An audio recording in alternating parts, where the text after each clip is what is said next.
everybody, welcome to another Stormworks video. Today I'm going to be doing something that you don't see very often in the Stormworks media. What I've kind of seen a lot on, in Discord groups and things like that, is that some people never truly figured out how to use this, or at least all of the features of this. Some people I've had to give advice to, and I figured, if I can, why don't I just help everybody by releasing a video on how to work this.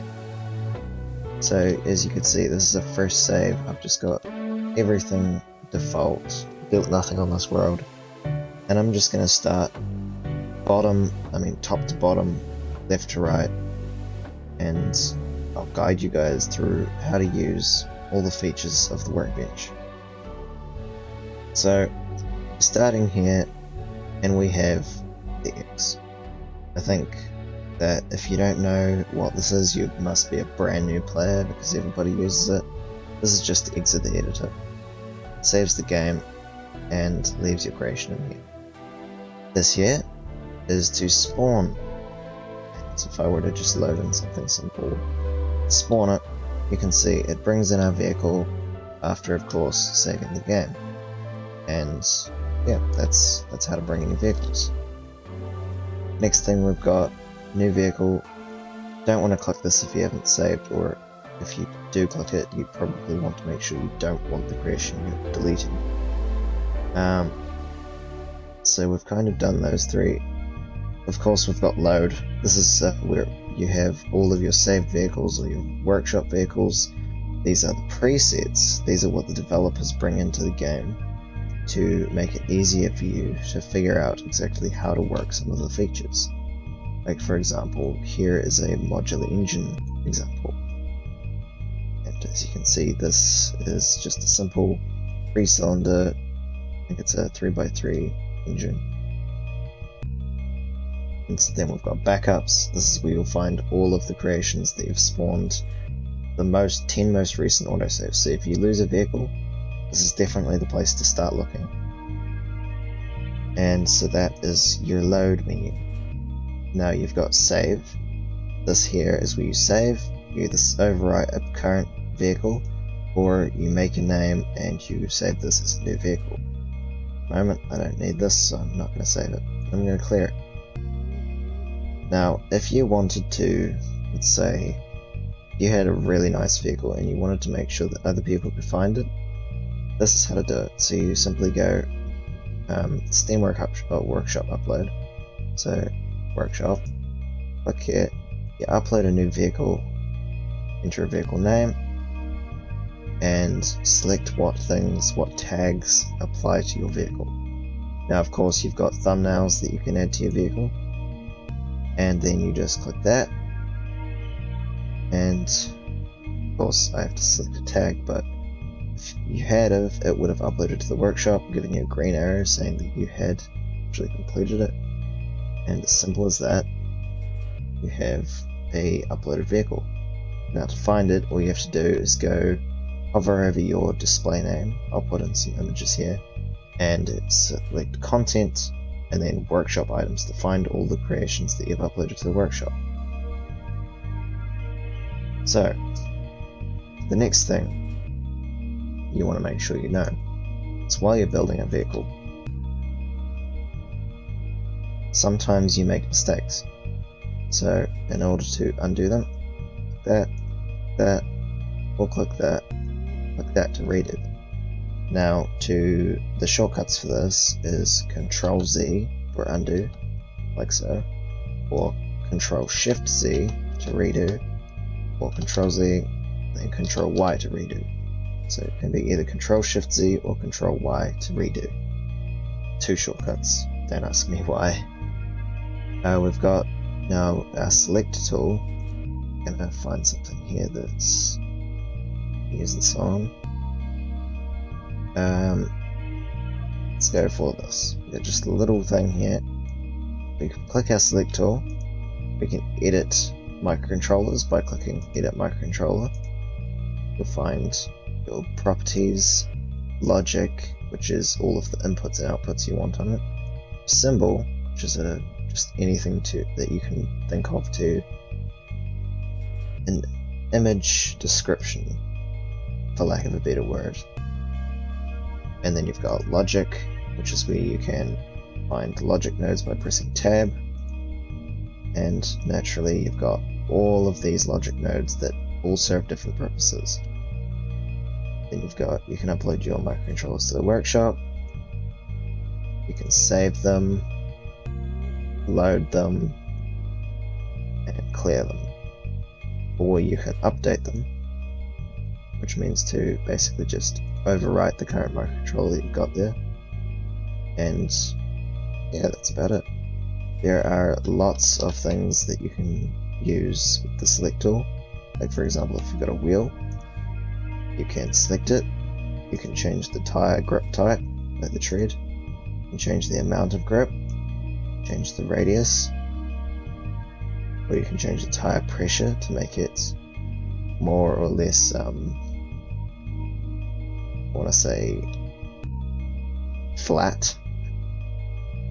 And then press R to return to Workbench, or B if you haven't configured that. So I'll clear this. Then you've got the eraser. You don't really want to do that, it's not really advisable, but if you use the eraser, you're erasing one block. Or you click and drag to, like if you've got a wall here and you want to erase it, press X to erase, and then you drag, and you've got the whole wall gone. Now we've got paint. Now paint is as simple as selecting a color and clicking like so. There's also custom colors, so you can change the red, green, blue values. Press add and then click to add a custom color. Press X because I don't want to. And we can see that you have certain custom colors that aren't actually in here. You can create by changing the RGB values. Now the next thing you have is you have your move tool, which allows you to move things left and right, up and down, back and forwards. Sadly, if you do this, you cannot actually undo. So if you're moving your stuff around, you want to make sure that you are wanting that creation exactly where it is. And then you've got all of your logic connections. I'll load something in, a preset probably for this. And we have this engine here. So on here we have number, which can go in and out of components, like a throttle lever for example, into a manifold. We have on-off, which is also called boolean, and that is going into starters, things that need to be toggled or pushed. Then we have a composite. Composite often carries multiple logic nodes of the same description, like for example if we have a dozen number outputs coming out of a composite, or a dozen on-off outputs, or a dozen on-off inputs. These are all outputs, these read out all the values of the engine in one node. Then we have electric. Electric of course needs to be hooked up to a battery or a generator to apply energy to things that need to have movement or power to, create light or things like that. Then we have video, which you won't find here, but the most common place to find it is in cameras or in screens. So you have a camera here, and then you can hook this up to a screen, which I believe is further up.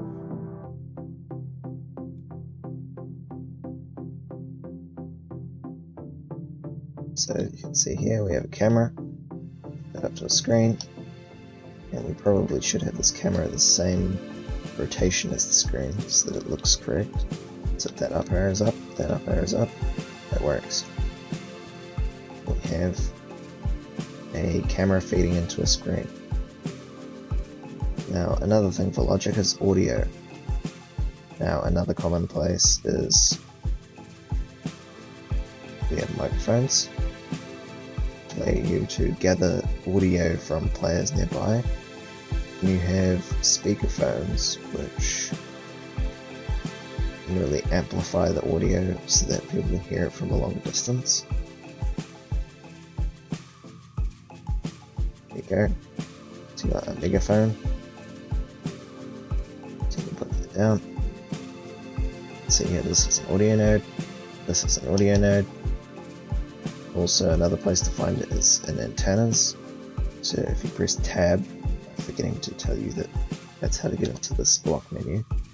And then you press antenna. If it's going to arrive.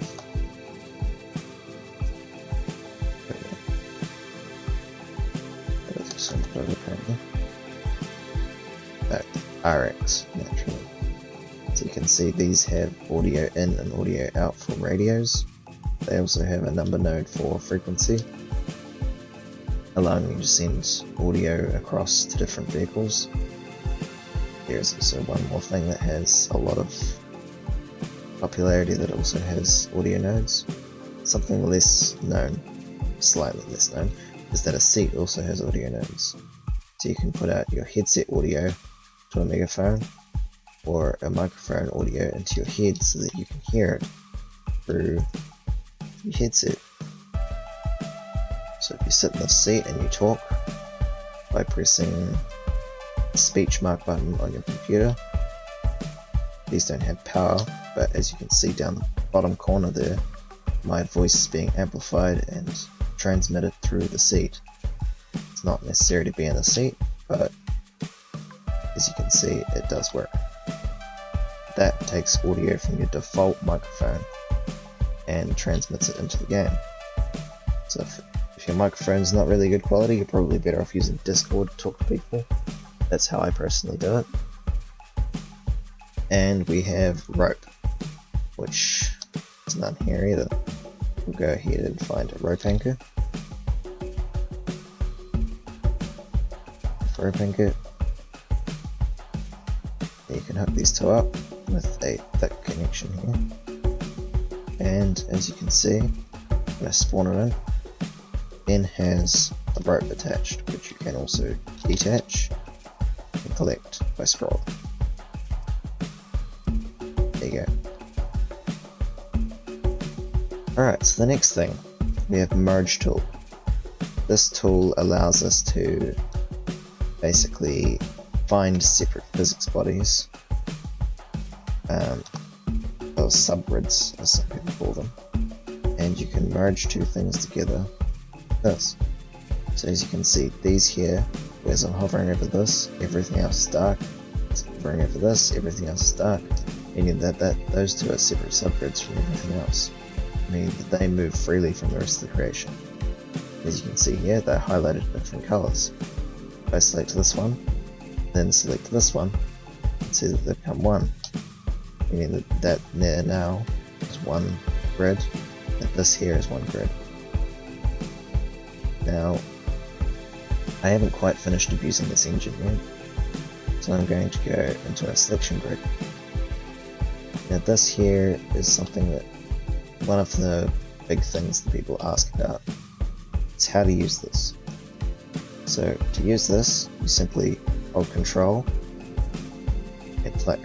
This is how to get an object inside. Then you hold Shift, click to expand around other objects like so. And then you can use Resize Grid if you've accidentally grabbed something you shouldn't. Pull it around like that. You can also move the whole grid like so. And you can reset it, which I'll show you later. Now you can copy this, so you can make two back engine halves, and you can paste it. You can also clear their logic, but that only works if you are cutting it. This. I go ahead and I cut it, and I can clear the external logic so there's nothing else hitting out of this, and I can move this back and paste it. To undo this is as simple as going Control Z twice, or clicking this twice, allows you to do that. Now you can save this as a separate vehicle, or you can clear it like this and then reset it. So you can do this, clear it, reset the grid. And now another cool thing that you can do is you can load in a vehicle. So if I have something that I really want to put inside this vehicle, I can simply go like that, paste it, and then we have an external vehicle inside of this vehicle that we can merge to it, or I don't know, just put it to the side. So now if we spawn this, you can see what I was meaning by having separate physics bodies. So if I push this around, none of that's moving. Can't push that around, it's too heavy. I can push that around, and that works because it's a separate vehicle. And then, yeah, that's our selection grid basically sorted. Now this here I gave you a kind of an overview on it earlier, but this is our microcontroller editor. So you can edit controllers, the descriptions, and edit logic inside them. You can find all this logic in here and by pressing tab as well. And then, yeah, that's the whole top bar finished. Now to get to the right side bar. So when you have this is here as a mirror. So if you place a block here, place a block there, place a block here, place a block there, paint a block here, it paints the same block on the other side. I often have some annoying issues with this where I forget to turn it on and off, and it breaks some creations. Solved by undoing some stuff. Sometimes it causes issues. You can also do the y-axis, which is flat, so you can go place a block here, let's just place the block on top. Sadly you can't do all three at once, because that would make some creations excessively easier, and you can also do that. Now to move these around, you can either use this, which is just something if you need to have something just once and it is an issue for you right now. Otherwise, if you're building a creation and you've forgotten to build it right in the center, and you have to build the rest of the creation if it's something big, then you can figure out how far offset it is. So if I just move this over one, you can see this creation is no longer centered to this. So if you can't use this with the move tool, like this move tool here, it won't work. It'll just move the whole mirror line as well, which I found is quite something that should really be fixed. Although I'm not sure if it's a feature or a bug. And as you can see here, we cut it, we move it over one, and this is something that I found fixes a lot of issues. And even if you have to do it multiple times, if you're building a massive creation, it is incredibly worth it to have it right centered, so that when you're trying to build, you're not ending up having to try and rebuild the whole thing because you didn't build it centered, or waste massive amounts of time. So you can also show hide the move widget, which means moving this around and then disabling this, turning it off, closing your symmetry. Now something that is less often used is our cross section. So as you can see, we can actually see and edit these areas that you can see here. So this is a great way to get into places that you actually are restricted from otherwise. So as you can see here, this area here, it's actually incredibly easy to place in right now because I've got the selection grid on, but if I had this open, I cannot place this block here, right? Let's just say for the sake of it, we can't get a block in here. There's too much stuff right in the way. So we just move this forward, right to there, and then we can place a block in behind these without any issues whatsoever. You can see through these blocks. And you can actually just, if you want to just show detailed kind of cross sections of your builds, if they're large, this is a great way to show off the interior. And also there is a Y. You can build your creations up from the ground, and a Z, and you can go from the other side. You can also show hide the move widget, and you can turns it off. Now, your camera. Your camera is usually default. You can reset your camera if it somehow breaks. Not sure how, but it is defaulted to orbit mode, meaning you use your middle click to move around, your right click to rotate, and your left click to build, as usual. I've found that this restricts my access because it makes it so that I have to rotate around a certain point, but some people prefer it. I accept that. I respect that, in fact, because I can't imagine building like this 24/7. But if that's your preference, then go ahead. I always change it over to free mode when I start a game because it allows me to look around, move around with my WASD, and just, you know, be where I will need to be. If I need to be in here, and move up to here and build stuff around me. If I need to be over here, you know, it just makes things easier for me.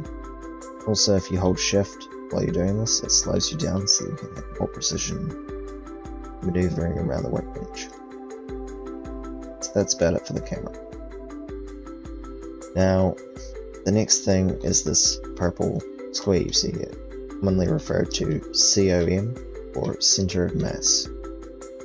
So, as you can see here, you can toggle this.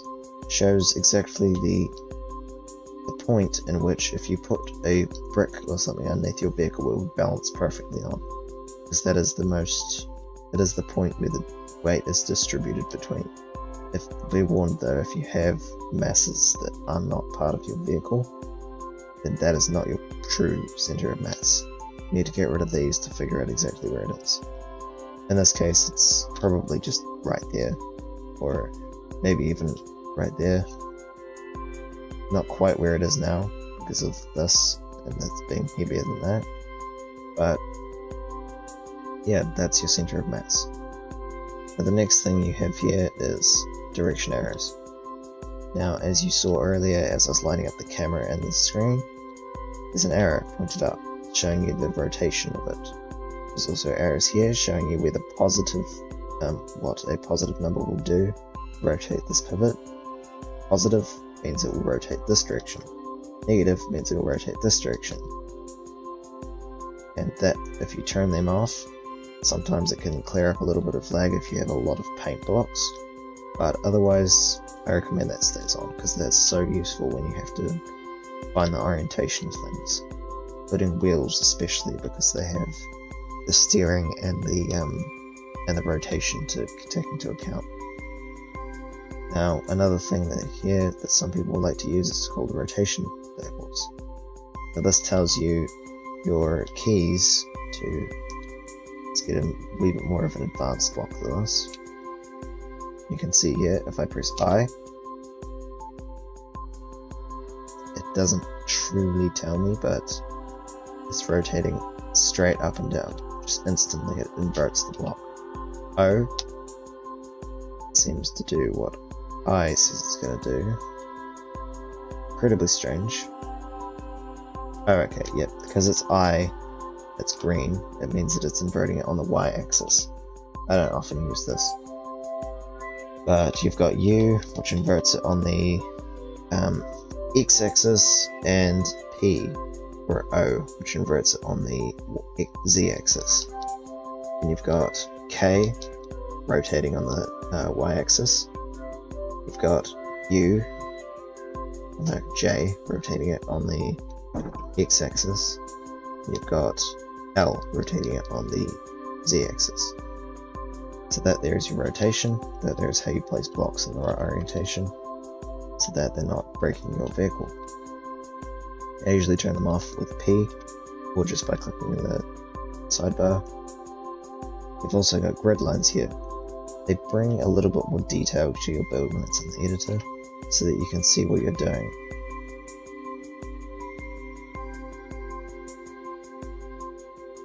So if you have these off, then it makes it more like it will be in the world. If you have them on, however, you can see that you can find things easier, you can see contours much easier, as shadows would be more accurate in the world itself. Now another thing we've got is measurements.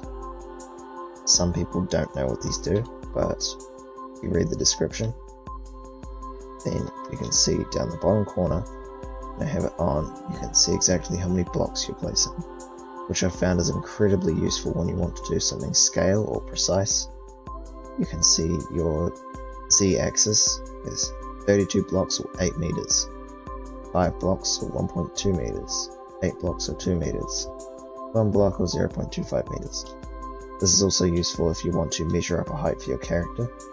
So if you go 7 blocks up exactly, then you have enough space underneath that, or 8 blocks up really, to situate your character, because your character is 1.75 meters tall, about 6 foot, or maybe a little bit shorter. So that there is your character's height, and that will help you in builds. I usually have it a block taller just for the sake of a little bit of open space. Now something else that some people like to use, I don't usually like to use it, is worldview. This is useful if you need to line up your creations with the ground if they break from dropping, and also if you need to see where your creation is in hangar of sorts. It's also just aesthetic for some people, and I don't like to usually have it on because it increases my lag, but sometimes it's good. If you want to have this on, this is your own preference. If you have a good enough computer to handle it being on all the time, it's fine with me. Not asking to turn it off. There's a warning symbol here that was recently added that allows you to see when things aren't connected up properly. So as you can see here, electric is not connected and it's missing an on-off input, which is true. I have not put in an on-off input, and it does not have electric. Once I fix those two issues, it goes away. Sometimes it has unnecessary warnings. Electric not connected, that's very necessary. I've found that with certain things such as this, input not connected, that's actually somewhat required. This means you can speak through the microphone. You've also got these, which now have power, or they think they have power. And you've got this, which, yeah, you've got electric power connection, need that. But there are certain things like this which annoy me somewhat because they require an input of not just electric, not just composite. Actually, no, they do. If they, for example, if you change all of these over to buttons, let's see, never mind. If you have buttons on this and it's only an output, I need something to pick up to. Just have another instrument panel. If it's only an output, then as you can see, this here still produces an error because there's no input into the microcontroller. Even though if I had all 4 buttons hooked up, it would be perfectly hooked up. Sometimes you'll find random errors though. I usually have them off because often they're useless to me unless I need to troubleshoot. They're very useful then. Now the last thing I really need to bring you through is your inventory. Simple as you need to, if you need to find a gun, you have gun. You need to find a turbine, you have turbines. You need to find a power, anything with power, anything with like a power output, and you can see that this here will help you. There are also things like the tags themselves. If you search up vehicle control, you end up with this category here, which is all your seats and all your rudders, wheels, things like that. You've also got your decorative, fluid, electric, jet engines, weapons, modular engines, steam power. There's quite a few of these, so I won't go through all of them. But there's also, if you really need to find something and if you don't know the name of it, A to Z, just scroll through these. It's sometimes easier to find it if it's a different layout, or if you just go group none. Chaos is what I like to call this. I like to just go category because it helps me find them easier. If I scroll to a certain area, I know that something's there. Now something pressing tab is going to get into that, or clicking inventory. And that should be just about it, except I'd like to also show you guys something else.